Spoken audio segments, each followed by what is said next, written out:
Hey, it's Laura with your latest tech update. Almost every device we use daily relies on USB.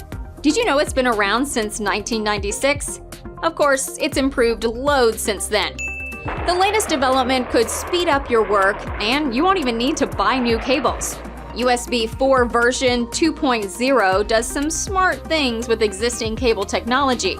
The big benefit is data transfer speeds twice as fast as they are right now. That means better displays and faster hubs. If your USB-C cables are no more than a couple of years old, they could start to work faster before the end of the year. That's when the new standards are due to be introduced. And of course, older USB technology will still be compatible. Such is the beauty of USB. That's your tech update. More next week.